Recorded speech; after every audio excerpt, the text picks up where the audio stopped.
première vague il y a quelques jours, 19 noms. Hier, deuxième vague, 19 noms. On va décliner ça de 19 en 19. Et pourquoi plusieurs vagues d'abord? Première question. On n'a pas de chiffre fétiche, je vous rassure tout de suite. Mais effectivement, on veut le faire progressivement. Ça permet d'abord de bien travailler les décisions, parce qu'à chaque fois, c'est des décisions passionnantes. On est en train de mettre en place, de régler des conflits, la future génération d'élus locaux de ce pays. Et c'est très intéressant. C'est une tâche qui est objectivement passionnante. Donc on le fait progressivement. Il y a une commission nationale qui travaille de près à chaque fois en lien avec chacun des territoires. En lien avec le président de la République, Emmanuel Macron, on le dit très impliqué. Oui, j'entends beaucoup cela. Je réponds à la même chose à chaque fois. Je crois que le président de la République, il est évidemment très intéressé par les situations locales. Il vous appelle beaucoup, ça se passe comment? À vous? Mais comment ça se passe concrètement? Il vous appelle par téléphone, il vous dit un tel, regardez ce dossier. Se voir de temps en temps. Mais pourquoi est-ce qu'il est intéressé par ces situations-là? Parce que c'est clé pour porter le projet qu'on a envie de porter pour le pays. On a bien vu depuis le début du quinquennat que très souvent, on faisait des choses à l'Assemblée nationale, mais que justement la difficulté, c'était le dernier kilomètre de la réforme. Bien là, pour moi, c'est ça l'enjeu des élections municipales. C'est d'avoir des élus locaux progressistes qui sont en capacité de faire la différence entre réformer et puis transformer ce qui doit se passer sur le terrain. C'est pour ça que c'est totalement clé. C'est d'ailleurs, à mon sens, profondément lié à l'acte 2 du quinquennat. Mais en aucun cas, c'est le président de la République qui décide. Il se tient informé, on échange, et puis on a une commission nationale d'investiture qui prend les décisions. Marcelo Westphred. Alors vous faites un pari osé dans la liste des 19, notamment à Bordeaux, puisque Thomas Cazenave est investi. Thomas Cazenave, qui est un proche du président de la République. Alors vous dites que le président de la République regarde ça, mais n'intervient pas. Mais enfin, c'est un très proche. Il a été élu secrétaire général adjoint de l'Élysée, comme Macron. C'est un techno dans une ville qui a été dirigée par la droite depuis 1947. Chaban-Delmas, Alain Juppé, c'est quand même très audacieuse. Vous êtes sûr que le pari va être gagnant? Oui, c'est audacieux. Non, on verra bien. Il y a une campagne à mener, il y a une dynamique. Et en l'occurrence, c'est un candidat que je suis très fier de pouvoir mettre en piste, si je puis dire, parce que je pense que c'est un bon candidat. Et je pense qu'il a travaillé collectivement avec les marcheurs localement. Il a d'ailleurs rassemblé tout le monde pour porter un bon Sauf projet le MoDem, pour il Bordeaux. n'a pas rassemblé le MoDem. Mais le MoDem, premier adjoint du maire sortant, il continue avec le maire sortant, Nicolas Florian. C'est une bonne illustration de ce que je souhaite que La République En Marche fasse dans ces élections municipales. C'est-à-dire, à chaque fois, se poser la question de savoir qui est le mieux à même de porter un projet progressiste. Et là, en l'occurrence, parce que nous avions un bon candidat, un bon projet, il m'a semblé qu'il était plus important de faire un choix, qui est un choix audacieux, certes, plutôt qu'un choix de confort, qui aurait été effectivement peut-être de soutenir le maire sortant. Et je crois que c'est comme ça qu'on doit aborder, parce que si on ne part pas du fond, si on ne part pas de notre capacité à porter les projets, alors on perdra notre boussole, et je vais vous dire, on perdra aussi les marcheurs. Quel sens ça a de présenter un candidat contre Nicolas Florian, qui appartient à une majorité avec laquelle, qui est macro-compatible? Moi, je ne présente pas de candidat contre. Je présente des candidats pour porter les projets. En phase 2, si vous voulez. En phase 2, bien entendu. Mais quel sens ça a? Il me semble, en tout cas, que nous étions légitimes à nous poser la question de présenter un candidat. Le maire sortant n'avait pas particulièrement dit son souhait de travailler avec la majorité présidentielle, son souhait de voir réussir la majorité présidentielle. Il n'a pas appelé à soutenir nos listes aux élections européennes. Il a gardé son appartenance aux Républicains. Tout ça n'est en rien infamant.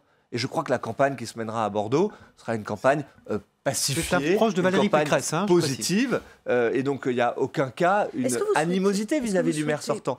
Mais je crois qu'en effet, le meilleur candidat pour Bordeaux, c'est Thomas Cazenave. Par exemple, à Bourg-les-Valences, vous avez investi hier Wilfried Payès, qui est le chef de cabinet de Patrick Kanner dans cette maison, président du groupe socialiste. Là, vous cherchez à faire un coup. Mais non, on ne raisonne pas en logique de coup. Il s'avère que ce candidat-là était d'ailleurs très investi localement, très implanté localement. C'est la bonne personne. Et on a considéré que son étiquette politique d'origine était secondaire.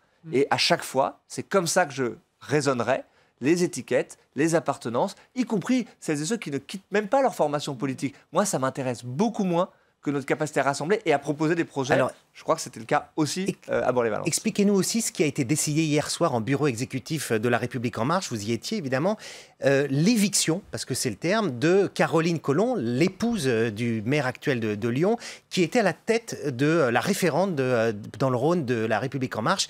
elle ne sera plus. Qu'est-ce que ça veut dire? Ça veut dire que le parti lâche, l'appareil lâche Gérard Collomb? Pas du tout. Et c'est en aucun cas lié aux candidatures potentielles sur Lyon. En l'occurrence, Caroline Collomb, qui a fait du bon boulot à la tête du département. Et je salue son travail.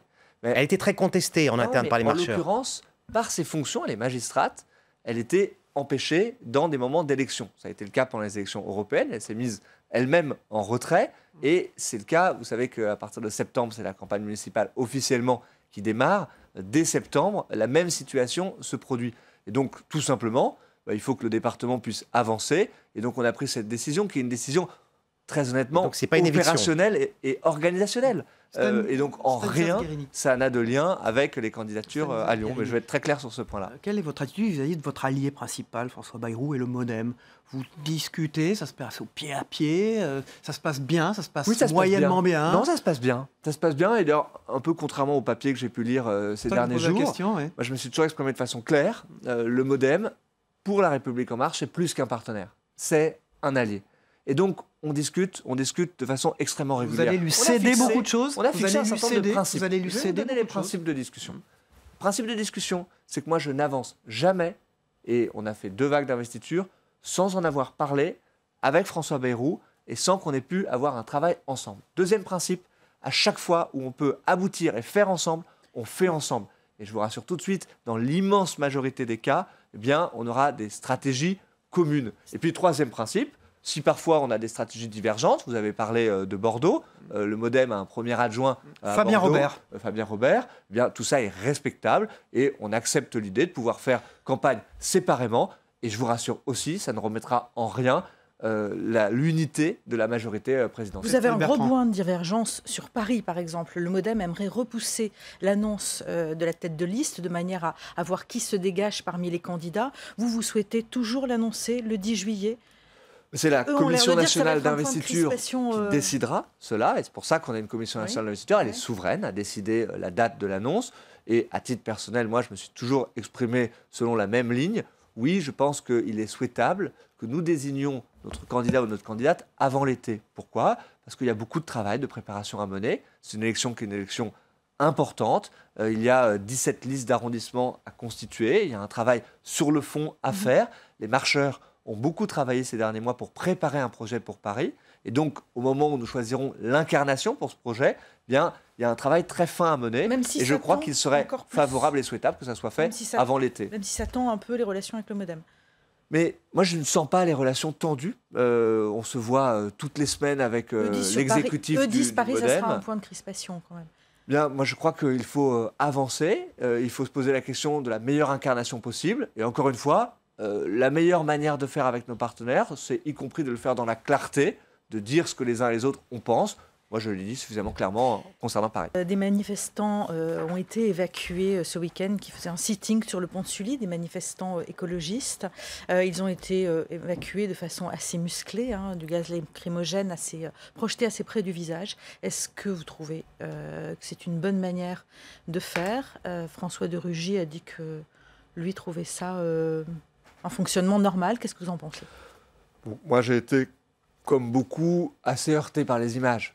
Je crois que quand on voit les images que vous décrivez, on se dit qu'effectivement, il n'y a peut-être pas là la bonne pratique et la bonne procédure quand des personnes sont assises sur un pont et qu'on leur met des bombes lacrymogènes dans la figure. Il y a des enquêtes administratives de la police des polices qui ont été ouvertes. Je pense que c'est une bonne chose. Je pense que ça doit fonctionner de cette façon-là à chaque fois. Mais ça ne doit en rien empêcher le fait de saluer le travail des forces de l'ordre depuis des mois, qui quand même, et moi je le vois à Paris, je suis un élu de Paris, j'ai eu souvent l'occasion de rendre visite aux 2 commissariats dans ma circonscription, je vois des forces de l'ordre qui ont mené un travail exemplaire, sans trop de débordements d'ailleurs, et qui sont épuisés aujourd'hui. Donc on peut à la fois saluer les forces de l'ordre et dire que oui, c'est normal qu'il y ait des enquêtes de la police des polices qui soient ouvertes le cas échéant.